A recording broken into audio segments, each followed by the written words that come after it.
Hey y'all, if you want to know how to avoid an unnecessary C-section, so many women come to me and talk about wanting to avoid an unnecessary C-section, trying to figure out how to avoid unnecessary interventions, all those sorts of things. Yes, we can talk about it in theory, but what does it actually look like in practice?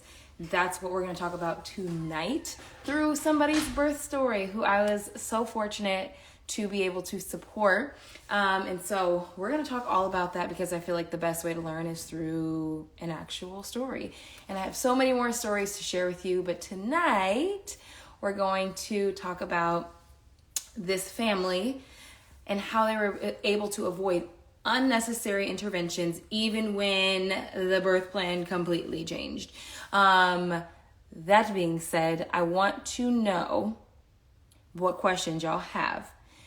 That's also what makes these lives really nice, is because we can make it a conversation. Obviously, it's going to be a conversation between me and this family, but also let's make it a conversation between all of us, because that's how we learn the best. And that's I'm very big on community.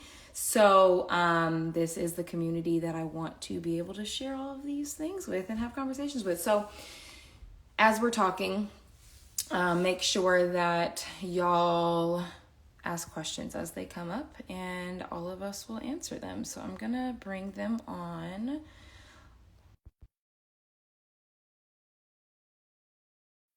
Know that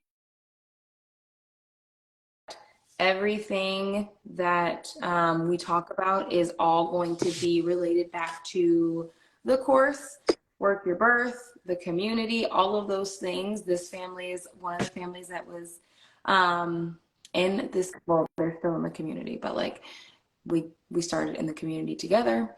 So I'm excited to have him and her here, Andrew and Andrea. So why don't you just start by introducing yourselves, like who you are, where you're from, how old your baby is, whatever. Thank you. Share about Thank you for yourselves. having us on this live, honestly. um, I'm excited to I'm have y'all. Andrea. This is Andrew. I'm Andrew. We're in the East Coast, so we're in Connecticut. Our baby just turned 1 month a few days ago. On 1st. Yeah, he was born April Yeah. 21st, so he's 1 month now. It went by so It it really did. I was looking back at Joe's an initial story that you shared with everybody in the group, and I was like, oh my gosh, it felt like just yesterday that I screenshot this baby picture, and now he's a month old, which is crazy. So y'all, you have such an inspiring story. So I want to start from the beginning before we jump into the actual birth. And let's start from the beginning. Obviously, we were able to work together starting in your third trimester. So leading up to that, what made you feel like, okay, I need some extra support. I want to be able to prepare for birth in a different way. What were the things happening for you in your pregnancy that made you feel like, okay, I want to reach out, I want to start working together or get support so that I could have this natural birth? we had first gone to a regular OBGYN location in Danbury where we live, and so it was your normal doctor checkup, weekly. Well, back then it was every few weeks or every month, I don't even remember, but you do your regular checkups when you're pregnant, up until you're later on in your third trimester, and then you go every week. So I remember being there and honestly not feeling the most supported by the doctors that I was seeing. I was being rotated through everyone, which is fine, but I don't know. I just didn't really feel that connection that I was looking for. I remember asking them certain questions, and they were kind of like, "Oh, it's normal, normal pregnancy stuff." And my main concern was my sciatica pain, but I didn't know that I had sciatica at that point. But they were just kind of I don't know. It just didn't really feel like I was getting the right information. So then I started looking into more of what I had envisioned for my birth, which is more of a natural way, a more holistic approach. And so that's when I found the Childbirth Center. And speaking there with like the midwives, I felt a lot more connected to how they birthed, and how they like, you know, how they managed like everything, with their patients. And it got to the point where I felt like I was doing things right, but then internally I felt like I was unprepared, because at the center you don't get admitted until you're 6 centimeters. And when was thinking about that, I was like, how, first of all, how am I going to know that when I'm at 6 centimeters? How am I going to Yeah. be at home, like going through labor until I hit 6 centimeters? And I don't know. I personally started to feel a little anxious about like the whole experience. And so I just wanted to feel like I knew what I was getting myself into. And at that point, I didn't feel prepared. And so I remember just having moments where I would like cry and like just feel stressed out and overwhelmed, because I didn't know, I just didn't want to let the fear like take over. And I knew that there was a way that I can have a beautiful like birth experience. I just didn't know how. And so once I Yeah. started looking into Instagram, I don't even know how I came across your page, but I must have run into one of your reels. That's where I found you. And I remember I saw that you had a YouTube page, so I went to your YouTube page and I started watching some of your videos. And there was one that you made where it was talking about ways to have a painless birth, or like things that you can do throughout your birth um, to make it pain free or something like that. And so then at that point I followed you a little bit more intentionally, and I just loved like all the education that you gave. And I saw that you worked with real moms, like actual women who have had like beautiful birth experiences. And at that point I was like going into your form, so it just got a little bit deeper. And then I told Andrew how I was feeling. And and we were like, yeah, let's set something up with her so we can get to know her and talk to her, and you know, see how we can work together. Yeah, definitely. You know, like I remember she was a little like stressed and overwhelmed, and of course, being a first-time parent, myself as well, I wanted to find different ways to also be confident and making sure that she's good too. Because if I'm nervous and she's nervous and I feel unprepared and she feels unprepared, then I don't think we're going in the right track. So when she did tell me that, you know, I was being open-minded. Like I know our parents and the past generations, like I don't think they even like ever heard something like that before. But I told her, it doesn't hurt to try something new. Like, let's set up a call, you know, with her, and then we can find out if it's the right fit for us or not. And I remember the first call we hopped on with you, and it was like the first 5 minutes, like we already knew, like we already had a connection, and we understood each other, like, you know, our goals and our vision that we had, and you were supporting us in every single way, you know, and you understood where we were coming from. And I think that's where we already made that decision already. Yeah, we just kind of knew that we needed the extra Yeah, I remember our support. first call.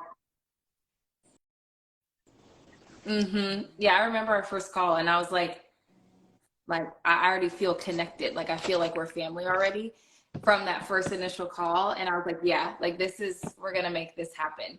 I think we might be lagging a little bit. Am I lagging, y'all? I'm lagging. Like I'm not sure.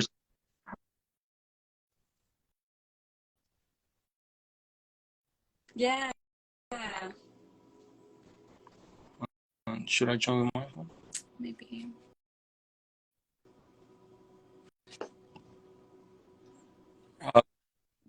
Is this better? Both of them are lagging. Okay. Oh I'm no. gonna join. Like with my phone. I think should work a little better. Yeah, let me see. Join into the live, and then is it still lagging, y'all? There we go. Okay, hold on. We might have like a three-person thing here. Let's see. Yeah, I'm gonna Did invite it her now. work? Do you wanna hop on so I can?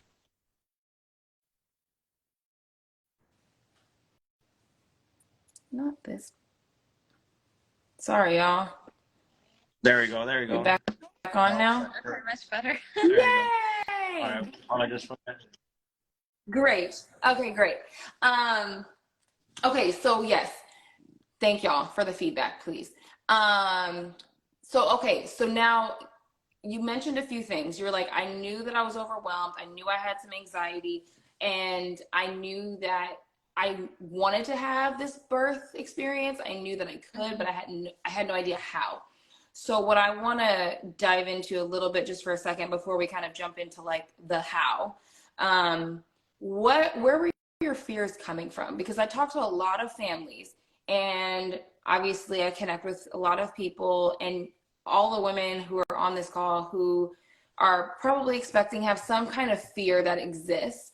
Where were your fears coming from? And Andrew, if you had fears too, you can kind of talk about them from your perspective as the partner, but where do you feel like your fears were coming from? If you're like, I know I have the vision, I know what I want, but there's still something that's making me feel afraid or overwhelmed or anxious or whatever the case was. Where was the root of that coming from for you, and what made it difficult for you to work through those, like just I think the on your first thing is own? honestly everybody's opinion on something, like I know what I wanted, but then you hear opinions from my parents, from friends, from other people, and then you go online and you go down the rabbit hole with so much different videos and mentors and different informations that just, doesn't even make you comfortable. It just makes you more overwhelmed because there's just so many different opinions that you don't know where to really go. And I think that was my main issue at the beginning was just, I always love to learn so much. And it's like sometimes just grab information from everywhere does not really help you instead of finding like one unique person like like that matches your energy, that matches your vision, that you can actually go and study and also like learn from. But that was actually one of the most fears is just like so much different opinions that I thought I was losing like what I wanted to do because I wanted to listen to everybody else. That's good.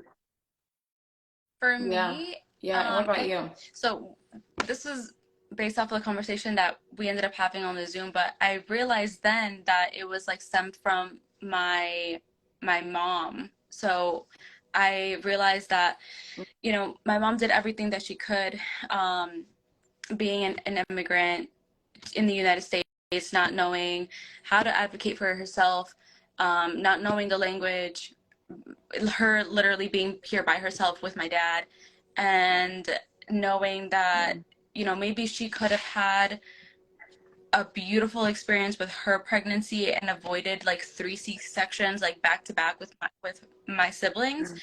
I just knew that I wanted to do right. Like I wanted to do things right. And so I knew that I could trust my body. Like I knew like inside of me, like something in me already told me like my body knows and is meant to do this. It's built for this. And I just need to like allow that to happen. Like I can't let my mind or like my fear of not wanting to feel the pain, not wanting to feel the contractions, like affect that. And I felt like the way that my brain works is like, okay, I need to know like what's gonna go on, like what's gonna happen, so that way I can take action, like I can actually work with it and not let it like work against me. And so I felt like the more information I knew about labor, like I didn't even know that there were different stages to labor. So knowing that and knowing how to work through the contractions and how my person was going to be there for me, like us together as a team, like just being prepared was what honestly was what I needed. Because not having that like information was stressing me out at that point, and I knew that that wasn't good for me, that wasn't good for baby. So yeah. Yeah, and y'all were a phenomenal team, like literally from the beginning. From the time we started working together, you were like in the calls, asking the questions, like making sure to make sure that we were prepared for the appointments and all the other things. So like the fact that y'all were both at which I think is really important too. I feel like sometimes mom can like be gung-ho, I want to get prepared, I want to do this, I want to have a doula, whatever the case is. And then sometimes the partners are like, but I could do that by myself. Like, why do we need to hire somebody? And so with all of that being said, I think that it's really amazing to have you guys both on the same page when it comes to this experience. Partners, you should be on the same page, because the more supportive you are, the better this experience tends to be for both of you in general. So let's fast forward to the birth. Let's talk through like how y'all actually implemented all the things that you learned for the big day. You wanted to have this unmedicated birth. You were choosing to do it at a birth center.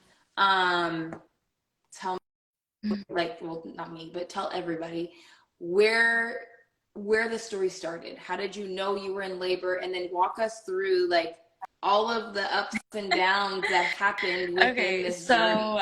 My due date was April 21st, and 2 days before that, so on Wednesday, I started to feel the contractions. So I didn't exactly know that there were contractions because I've never felt them before. So the easiest way for me to explain it is, at least for a girl, from a girl's perspective, it literally feels like light cramps. And so like light period cramps, like the ones that you get before you get your period or like after you get your period, it literally started like that a few weeks prior.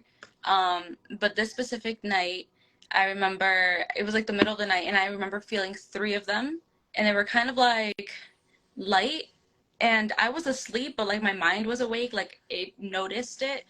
And then I was like, oh, I feel that. Okay, drifted back off to sleep.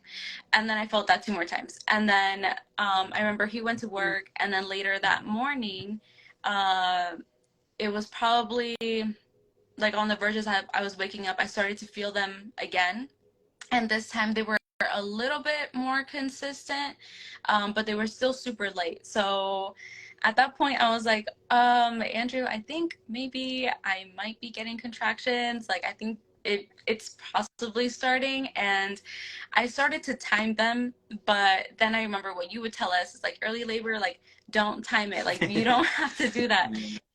So then I stopped. At that point, I just stopped, and I just let, everything happen.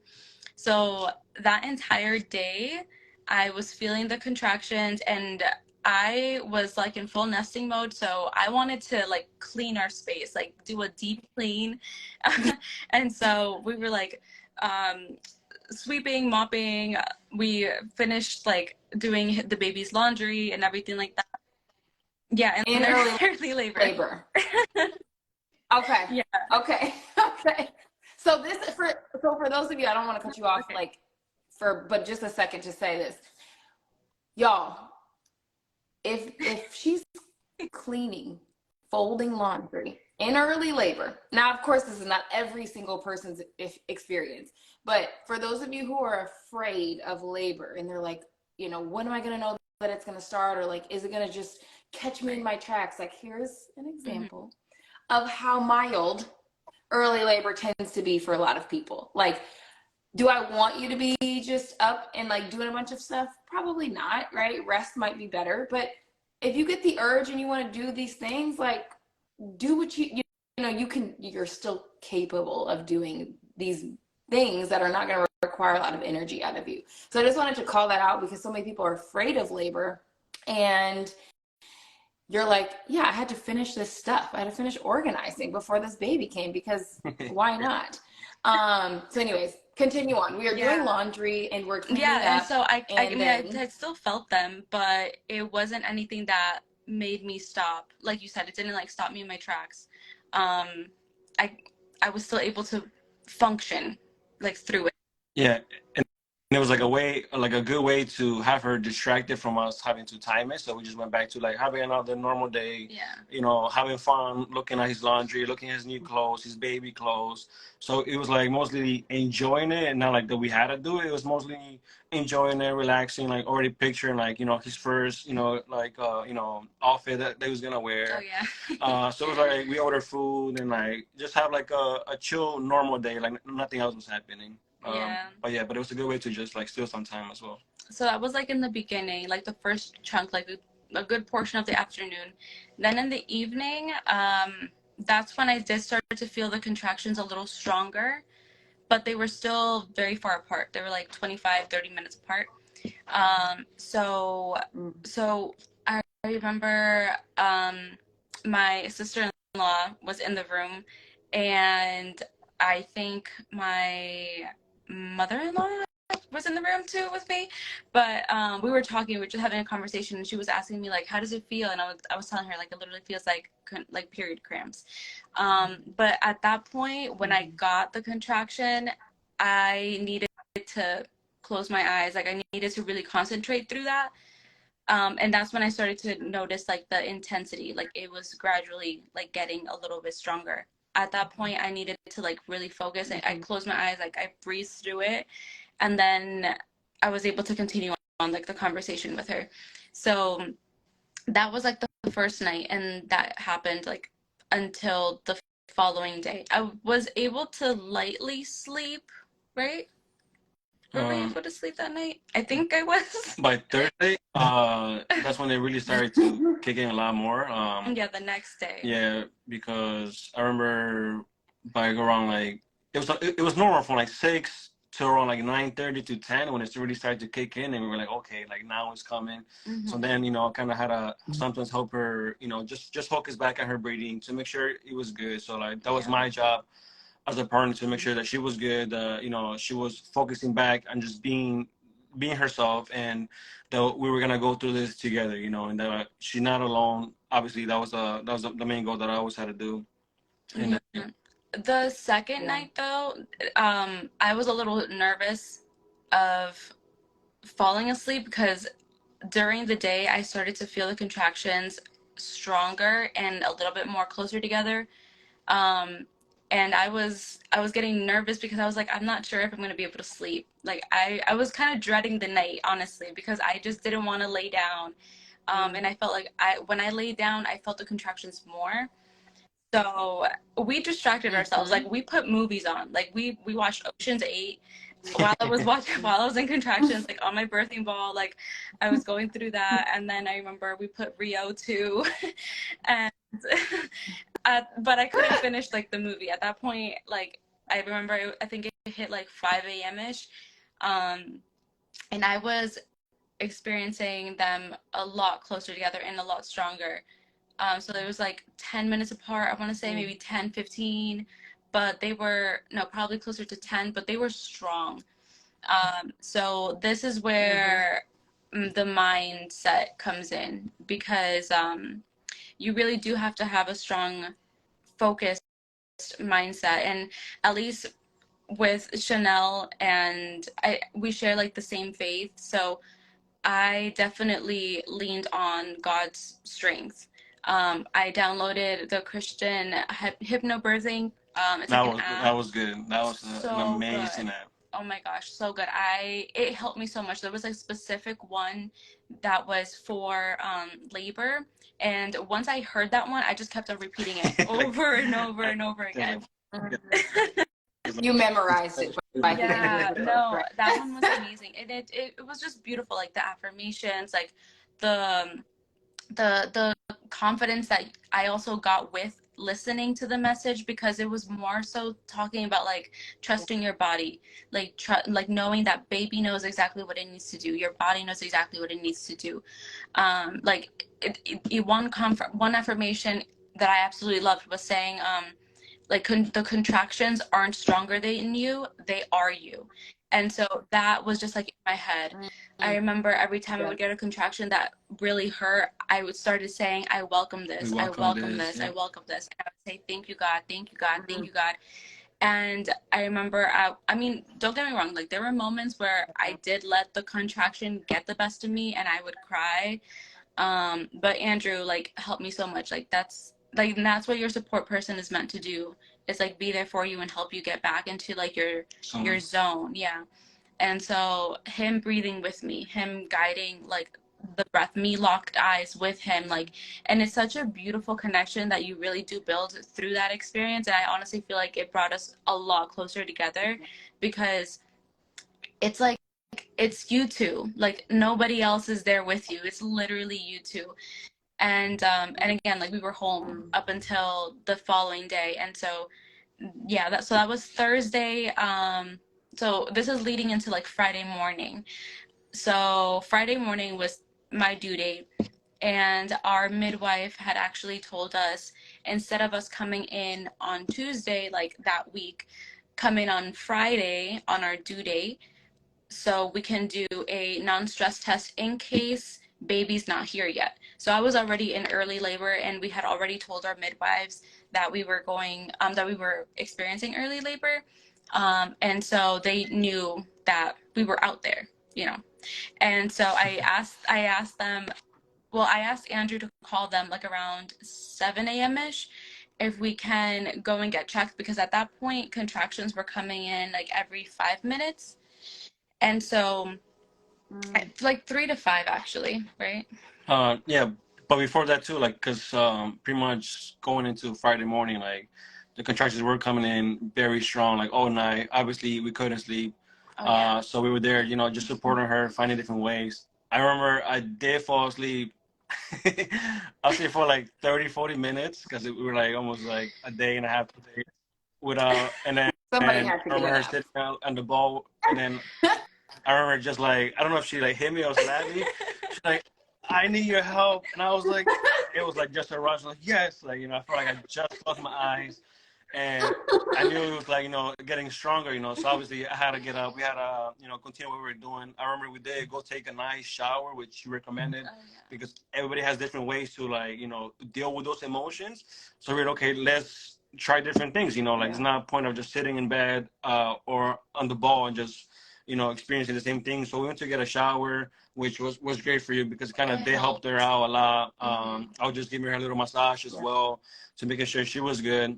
And then after that, obviously, you know, we came back to the room, and then we went back to the same routines, you know, sitting on the ball, making sure she was comfortable. Honestly, the shower helped me so much. Like the water, yeah, like it made the contractions like I couldn't feel them as much in the water. And listening to the hypnobirthing playlist, it helped me regulate my breathing. And what I was feeling before and compared to what I was feeling like after, I was so much more relaxed. Like body was relaxed. Like I just felt like, okay, I got this. Like however much longer I need to continue this, like I got this. Like it was a good reset, like refreshing moment. And then what happened? Well, then we went to the midwives. So they checked me. I told them that I didn't want to know how dilated I was. I just wanted to know what station my baby was in. So again, something I wouldn't have known if I didn't like learn this without Chanel. So basically, like your pelvis, it has 3 different stages. You're either negative, neutral, or positive. Yes. And so Educate the people. I didn't want to know how dilated I was, because I had already gone through more than 24 hours of labor at that point. And so I didn't want to feel defeated if in case I was like a 2 or a 3 and I had already gone through that whole experience. So mentally I knew that if I just knew the station of my baby, I would feel a lot more confident that, you know, we're going in the right direction. And so anyway, so she checked me. Baby was at a -1. So I was like, okay, good. Like we're almost at the positive. Like we're almost there. And so they did the non-stress test at the midwives. Baby was good while the contractions were going on. And then they had Andrew like step aside to tell him how dilated I was. Yeah, and then after that, you know, like she told me, obviously, like that was in our plan, our birth plan, which was what she wrote, and she told me already before. So that was the keys to have a plan of action, plan A, plan B, plan C.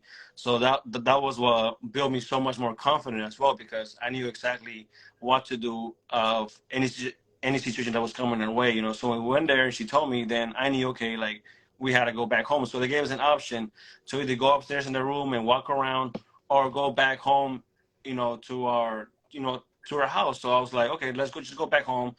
We can be in bed. We can go back to doing the same thing that we were already doing that was working for her. And because she did say that we could come back within like 4 yeah, hours. like 3 to 6 hours for us to come back, because she should be ready by then, right? So then we came back and I was okay, let's go get some food, let's eat, let's relax. I know she was having this contraction, so I didn't know she was gonna eat, but we got our breakfast, one of our favorite breakfasts from Elmer's Diner over here, huevos rancheros, pretty classic. I remember just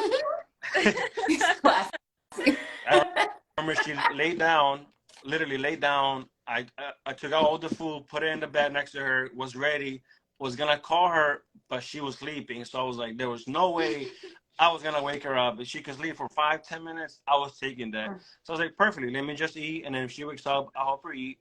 I remember taking my first bite. Oh, like I was about to take my first bite of the sausage, and she just wakes up like something hit her. She's like, my water broke, and like my food just went flying. Like I didn't even take a bite, which is hilarious because it's probably still someone in the room hiding. I don't know. No, I'm playing.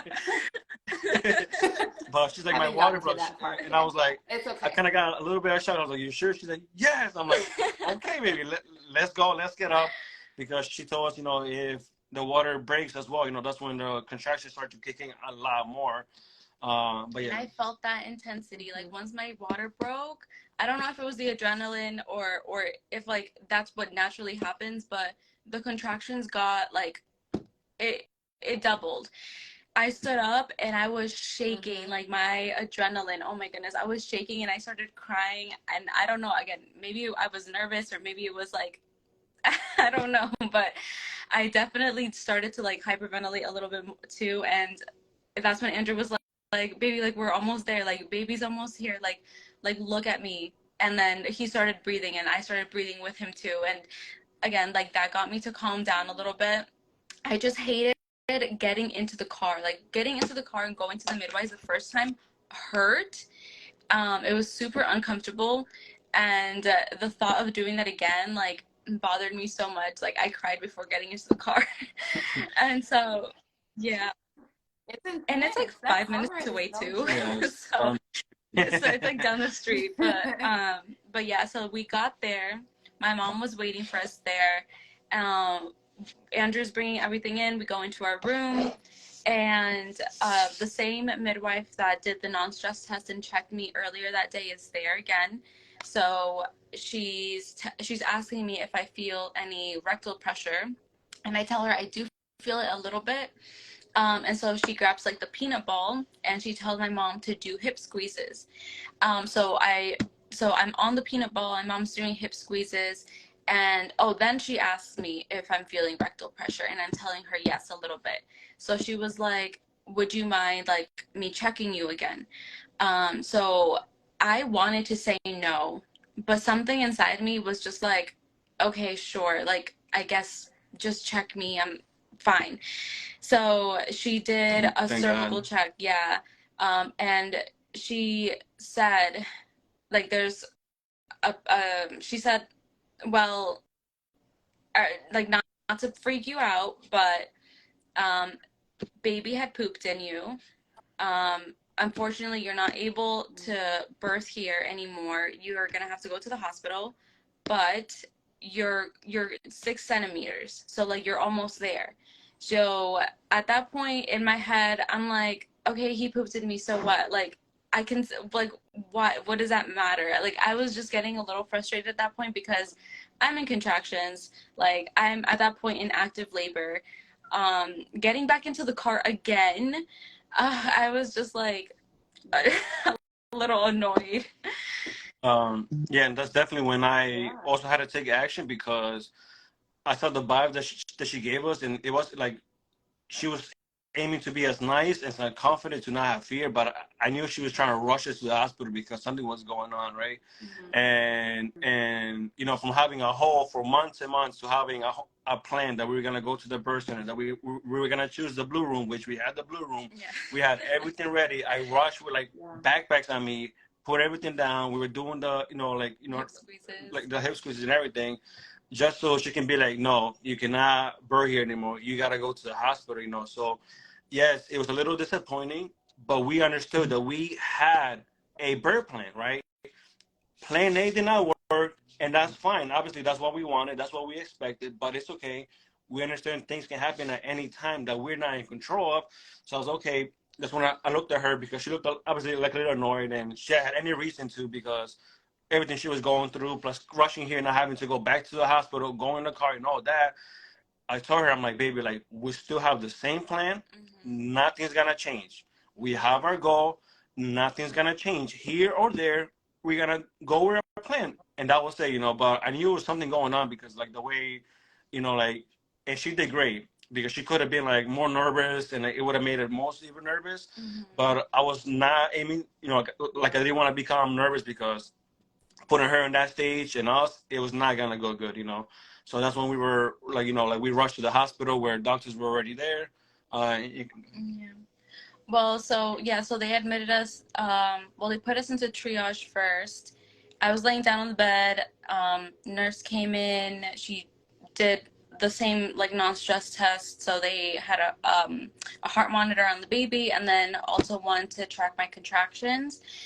And so this is where I didn't know what was going on.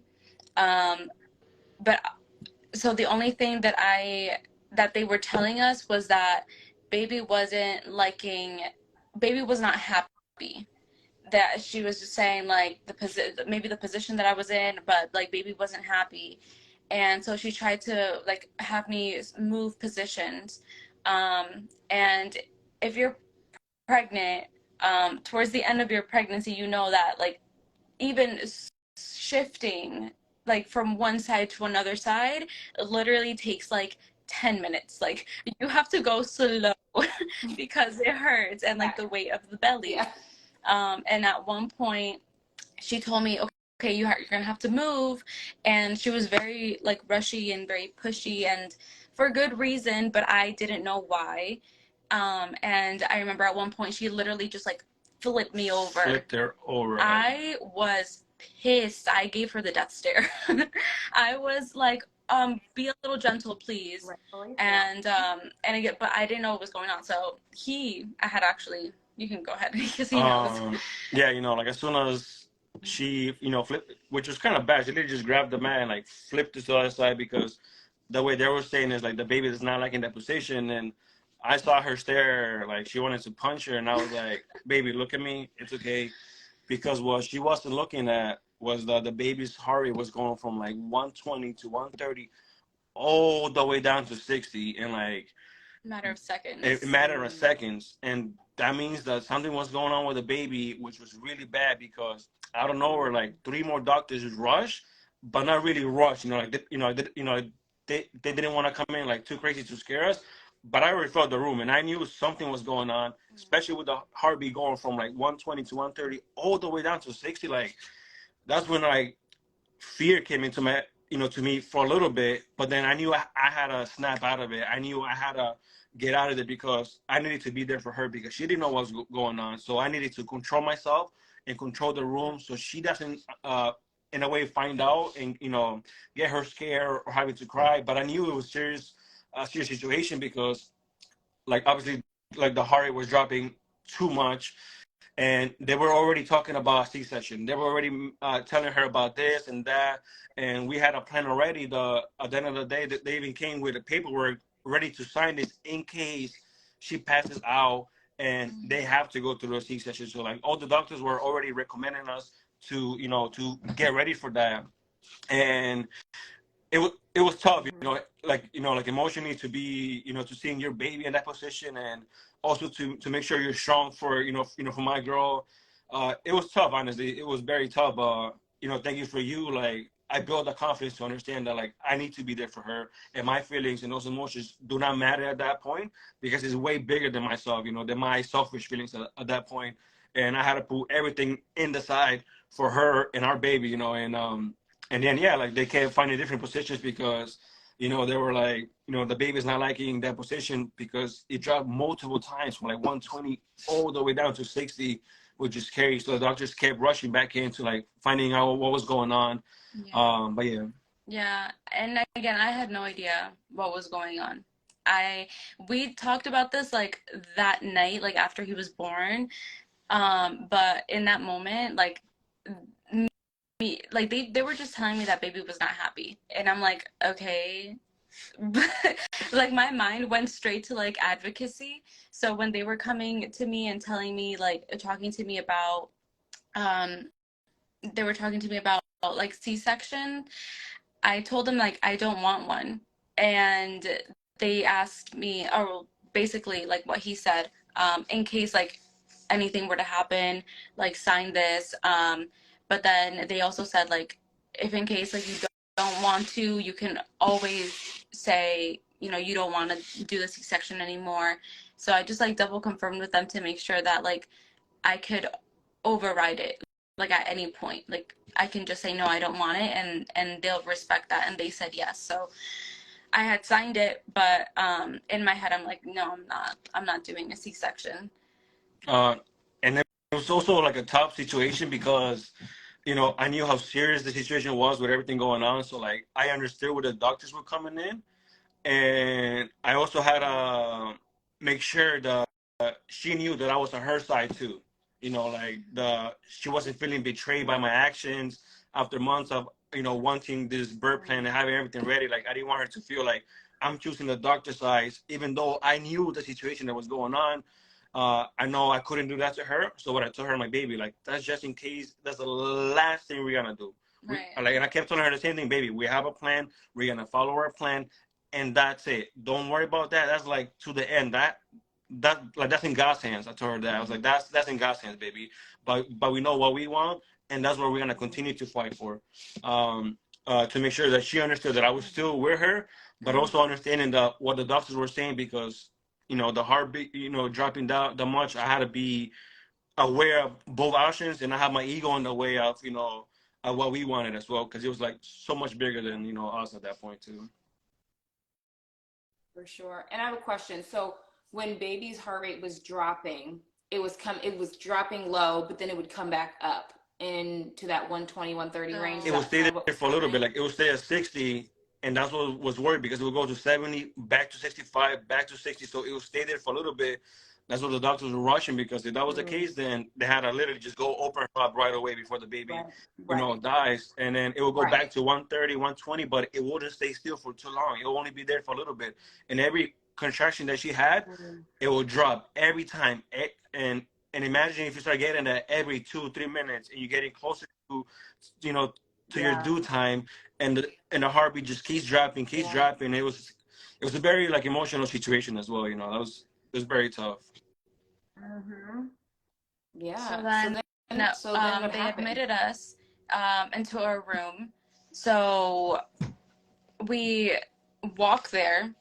I'm like in pain, but we walk there. No, I wasn't on pitocin, um, and I didn't do epidural either.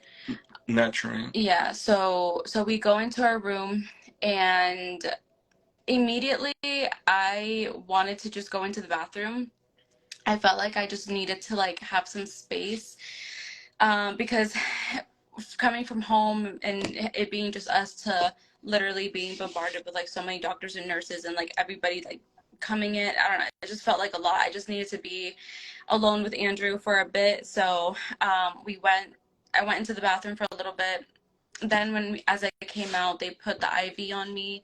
I did see that there was a water bath there, and I would have loved to have been able to use it, but I didn't even ask for it myself because I was like tied up to like the monitor things. So I just felt like maybe they would have said no, or like I wasn't able to. Um, so I was in the bed. Mm-hmm. And so I was going through the contractions, and at one point, I it literally felt like I went out of my body. Like it was such a beautiful I mean, beautiful like talking about it now, crazy like in that moment, because I literally felt like I left my body at one point. Like I was just like so in the zone that like I shut everything out. I had just closed my eyes, and every contraction that I would feel, like I would literally breathe through them. And after it, like after going through a few contractions and like me coming back into my body, I was like, oh wow, like how did I just do that? Because the pain was crazy, but the breathing and like allowing these contractions to not take over literally made it feel like pain free. Like that's how it felt at one point. So that was like towards the very end, because then a few minutes later, um, I had the sensation to push.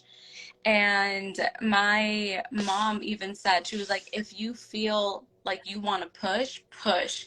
And I was like, okay, because I know you're right. And because I've heard it from Chanel too, and I've heard it from everybody. So like, and that's when I felt powerful, because I was like, wow, like my body really does know what it needs to do. And I didn't try to force it. Like it just came naturally, like that urge to push. And so I did that behind the nurse's back, because she wasn't in the room for a bit. And then when she came in, I was like, oh my gosh, please, please, please, like leave, because I don't want her to try to make me stop.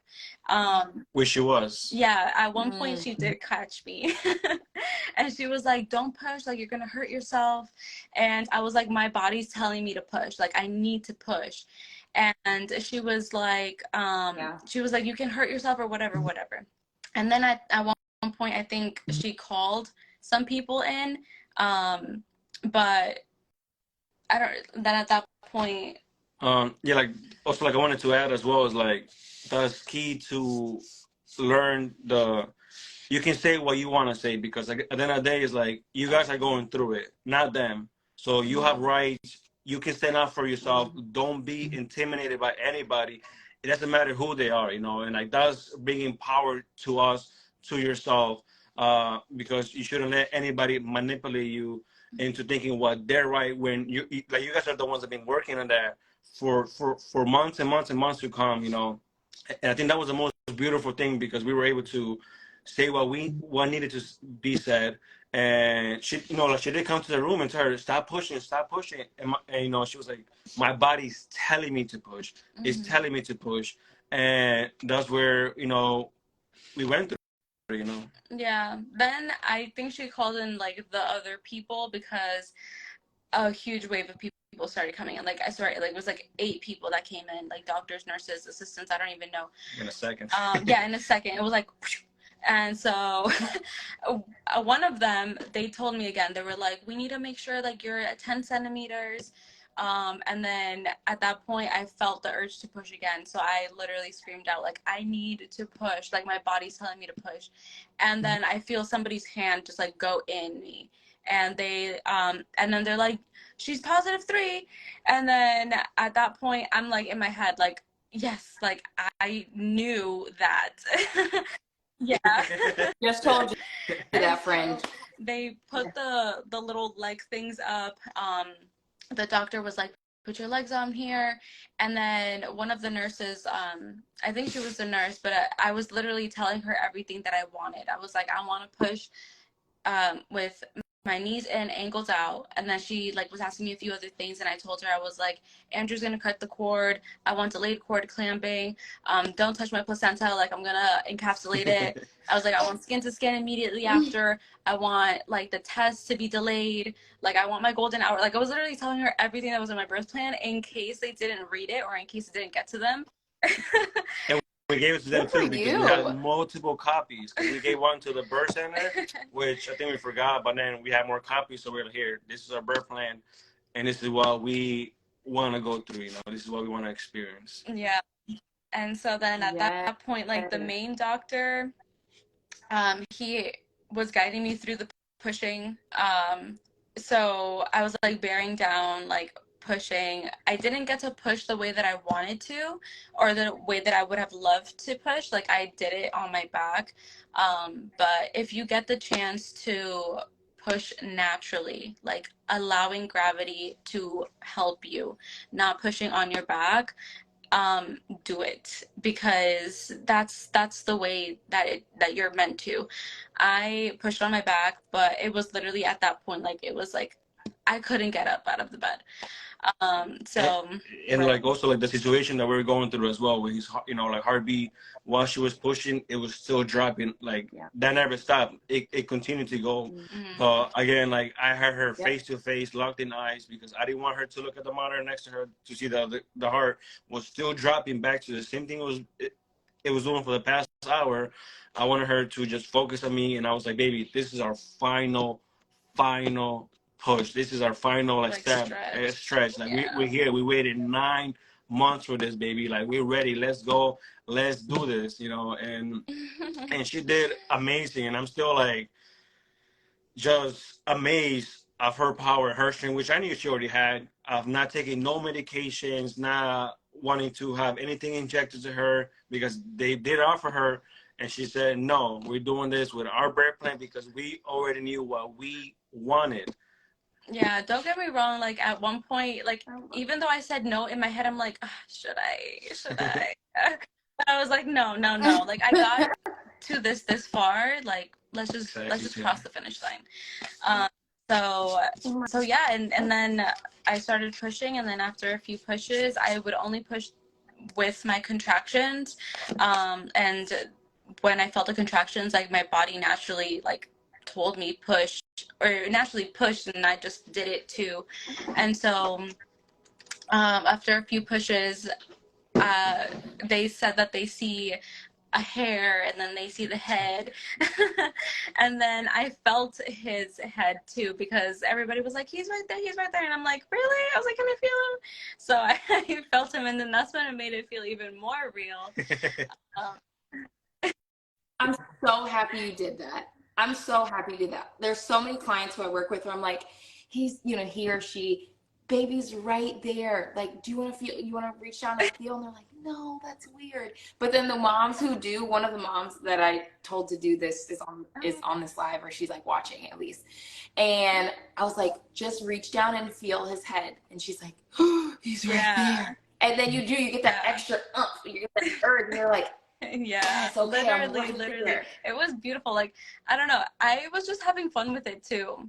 Like I wasn't tell us more, because like, everybody wants to have fun in like, labor. How did you have fun with it?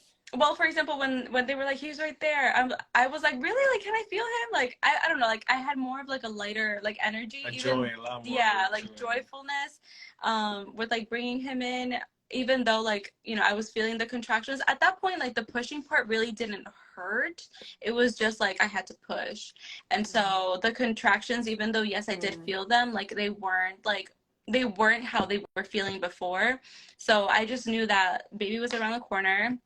And Michael was freaking out. Hey, Taylor. That's funny. That's so funny. You're amazing. and so yeah, like just feeling him, like I don't know, having like a light energy towards it, not taking it too seriously, like not freaking out, like just knowing that like baby's right there, and you know you're gonna see him or her like very very soon. So yeah, after that, like the last push, he came out, and my mom told me that the umbilical cord was wrapped around his neck like 2 or 3 times, and that's what was causing, you know, his heart rate to go down like during the contractions. Yes, like so every time she was having a contraction, it was just getting tight over his throat, because it was literally wrapped, and I saw it. I was in disbelief, because it was literally wrapped so tight 3 times all the way up to his head. And that's why his heart rate was dropping so much. And it was an amazing experience how the doctors also, you know, took action right away to scramble that. But before we get too much, you know, like they told me to, like, you know, when she was pushing, they told me to grab her feet like she was an animal. And like we seen videos together, like we studied like she's not an animal. Like why would I hold her tight and like, you know, do something to her? But I was just holding her feet, but like giving her a massage, like making sure she was good, like also holding her hand while, you know, having like you know, like one hand on her arm. So I was with her, not treating her like they wanted me to treat, because they wanted me to just retrain her. And I'm like, why would I make her feel like she's trapped or like can't move? It's like what are we doing here?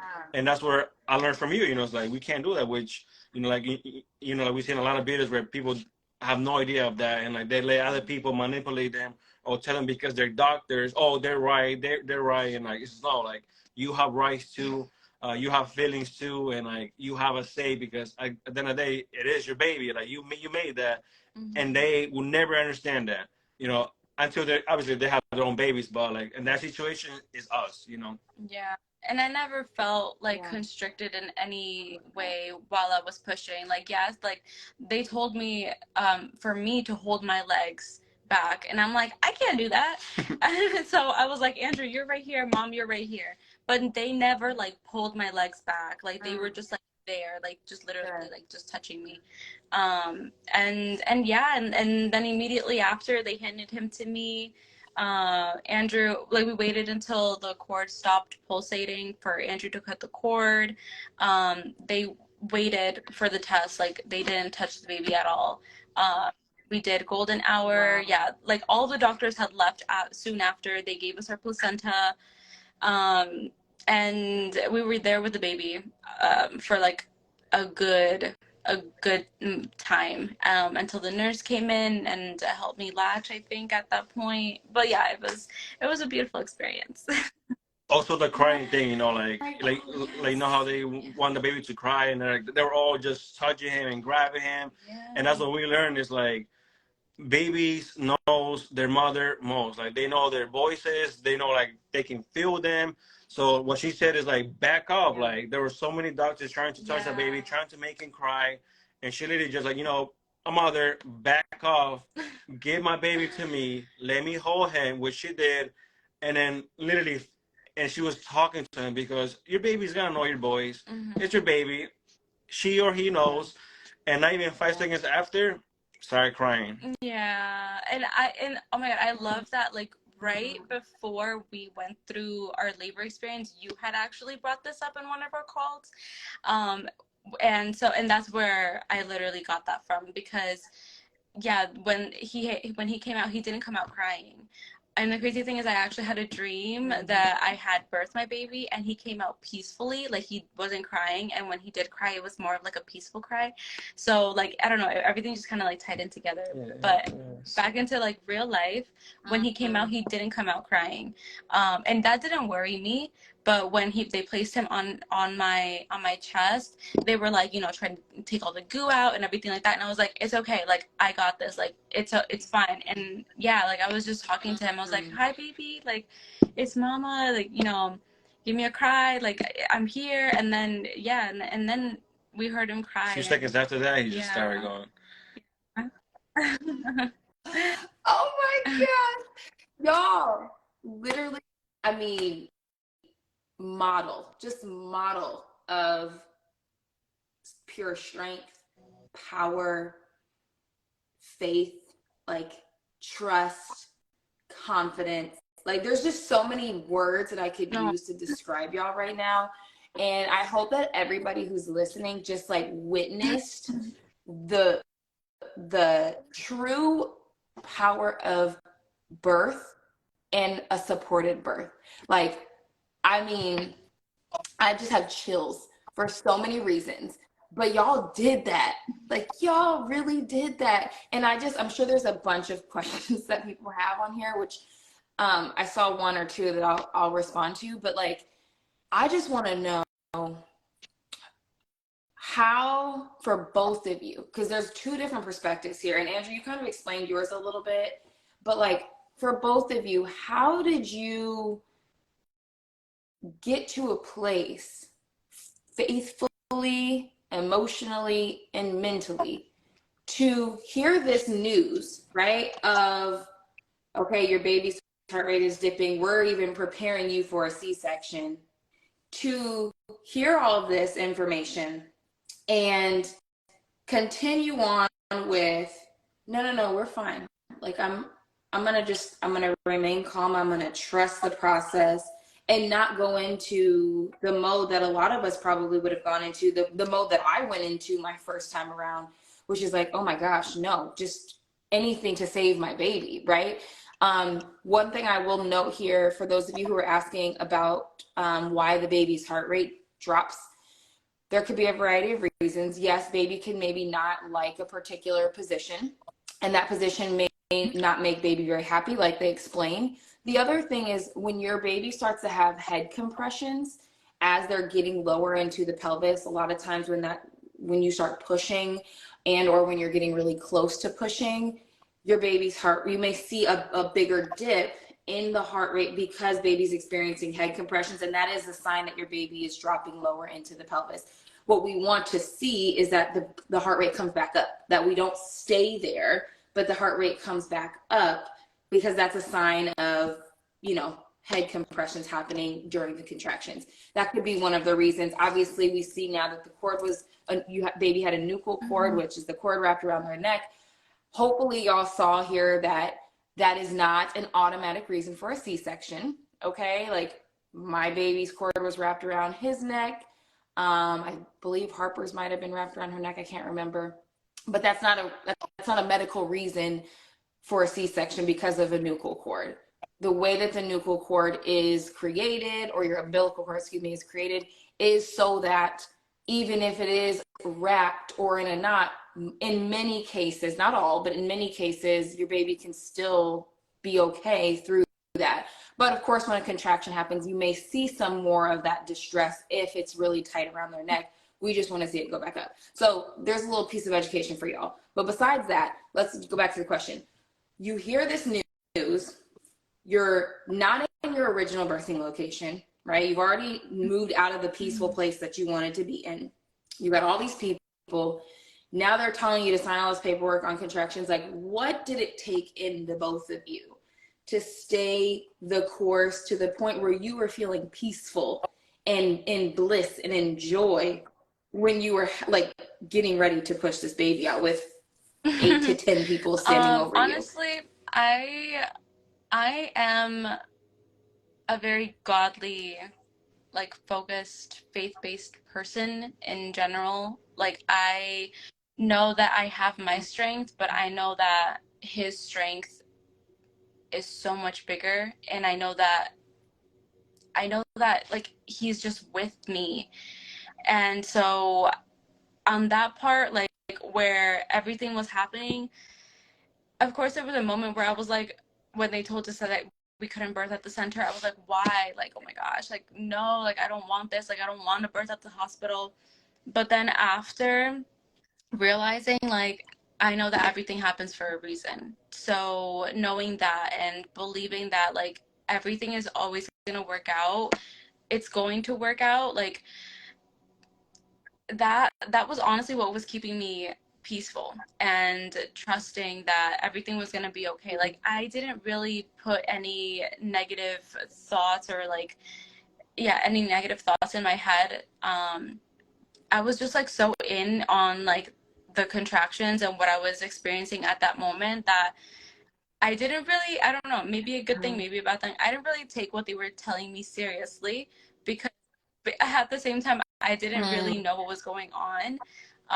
But I just knew that I was gonna have my baby, and that was it. Like I didn't allow like the fears that could have come into me, like I didn't let it. So that helped me. Like it for me, it was more faith-based than anything else. And then Andrew, for you, from the partner's perspective, I know you talked about it a little bit. You're like, this is bigger than me. This is about her. This is about our baby. Like, I'm going to put my stuff aside and my concerns aside. But let's also be real. Like, this is still your baby too. So what I have seen on the other side of this is that partners, they get so nervous, and they might think mom is being selfish, or they might think mom is like, why aren't you paying attention to this? Like, I'm afraid, and I want to make sure that you do this thing, or let's just go for the C-section, babe. Like, it was fine. We got this far. You did a really great job, but like, let's just go ahead and move forward. What made you not go in that direction, but trust the plan that you both put together and worked so hard for, in that moment? That could have been really scary, because again, a lot of the times, like even when mom is like, I'm good, I got this, like I'm in my zone, you like just in your zone to the point where you don't even know what's going on? What made you not want to convince her Um, otherwise? Good question. Like, first of all, like we have gone through so much together, and we have overcome so much together, you know, since we've been together, and that's what makes us even stronger, like overcoming things. But at that situation, like it was very tough, mostly because there was, again, those opinions came back again from like one side, which was the doctor's side, and then my girlfriend's side as well, and our plan, you know. And it it was tough because for a second it was like, am I making the right decision? Like, you know, do I know what I really gotta do? But I went back with faith as well, and I understood that, okay, that like, if I get lost, you know, if I'm not there to support her, I know like bringing fear to anything doesn't create anything positive. Like, and I learned that before from, like, you know, just reading books and understanding things. And I think that's what gave me the most confidence. Okay, baby, like it wasn't like I was saying a completely no to, you know, to the C-section, but it was like in between half. So I was supporting her, but I was also aware that in case like the, you know, like the heartbeat went to six again and it stood there for a lot longer than, you know, than it should, then I understood that I had to step in and making sure that she understood, baby, like we did what we had to do. Okay, this is just God's plan, and this is in God's hands, and we're gonna take this direction. But before that, to her, baby, we have a plan, and I was so grateful for that plan, because if I didn't have a plan of action, I would have been lost. I would have been scared. I know I would have been in so much fear, and I would have chose the easier way out that everybody chooses, which is whatever the doctors say, because they're always right, because they have experience. But because we had the you know, that plan so solid, And I we're knew, educated. and we were educated and empowered and so confident that we were gonna do what it took until the very end with our plan, and that's what we did. And I looked at her eye, I'm like, baby, like, and I literally told her all the time, like, baby, we have a plan. We're gonna follow the same plan, okay? And everything else is in God's hands. And I told her that a couple of times because I needed to make sure that, again, like I said before, like that she wasn't feeling betrayed, like that I wasn't betraying her, or that I was choosing somebody else's emotions instead of her, you know. So it was, again, a little tough decision to be in the middle of knowing what the hell was going on really, and making sure she was good, and also making sure that I'm making the right decision for a kid as well. But yes, it was first going back to the birth plan. It was making sure we're good. And at the end of the day, God had our backs for everything else. Yeah. Oh, And he always does. And he always does. For anybody who's listening, even if your birth plan results in something different, he still always has your back. And I love that you called that out, Andrew. It's like, if we have to go that route, it's still in God's hands. And like, y'all, I mean, gosh, I just like so many things. I'm like, y'all are literally like just a spitting image. And like so many of the families that I get the opportunity to work with, like, are so powerful. And y'all are that too. Like, you are so powerful and so confident, and it's so inspiring and encouraging.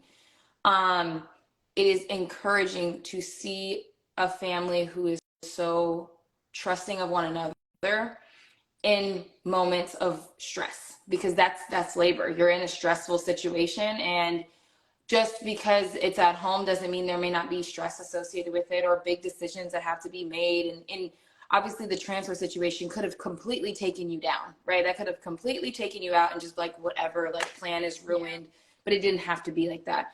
And I saw somebody ask a question, oh, is it always the case to transfer based on meconium? I think it's a midwife's preference. I think it is. I think it comes down to a personal preference on what that midwife is comfortable with.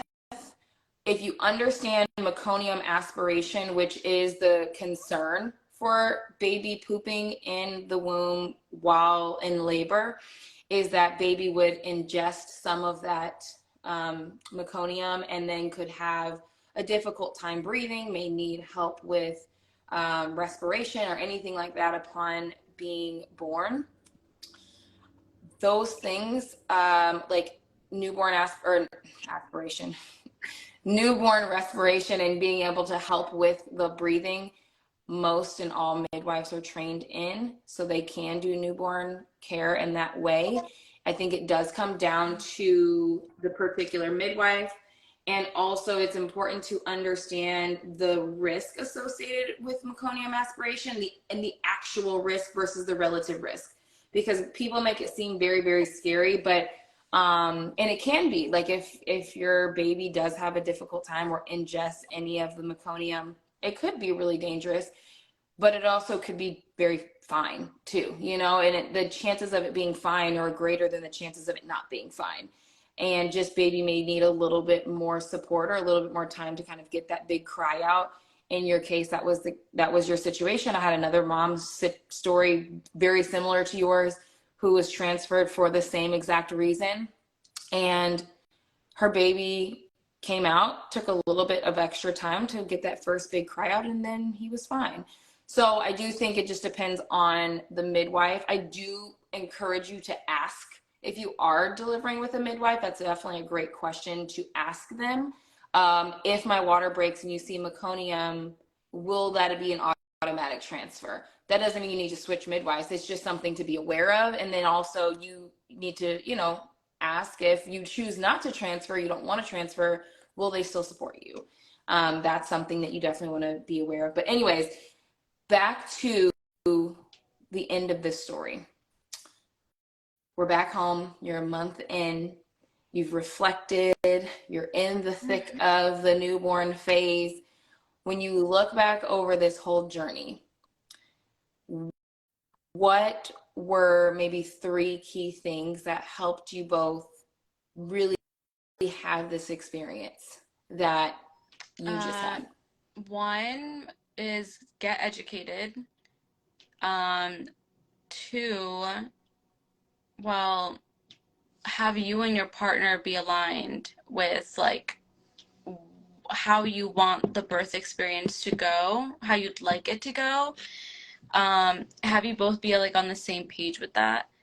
And well, for me, 3 would be like just trusting yourself, like trusting the process. Like your body knows exactly what it needs to do. Whether there's like situations that come up in your experience, like that's fine. Don't be afraid of it. But yeah, just trusting that your body knows exactly what it needs to do. Like it's already created a whole human. Like of course it knows how to bring it to Earthside too. So Yeah. Yes, Do you have anything to add, just the Andrew? first thing that you said, just get educated, like, I know for my preferences, like I do like to find one mentor that I like and get taught and get coached by that person. Like I know just going online and looking at everything, like you will get overwhelmed just getting so much different opinions. So finding somebody who has gone through this already and who has helped not just a few people but dozens and hundreds of people do this just builds a lot more confident. And like one thing that I loved about also being in class, because when I hopped in and there was like 10, 12 plus people, I understood that, wow, like we're not doing this alone. Like there's so much people in this world experiencing the same thing that we're experiencing. So that kind of gave me a boost, like, wow, like we're not doing this alone. And then after that, what you said is, just like making sure you have a plan, a nice plan that we both are on the same page together, and not 50-50, 100%, and just focusing on that, and I think that was like the main things that really, really made me,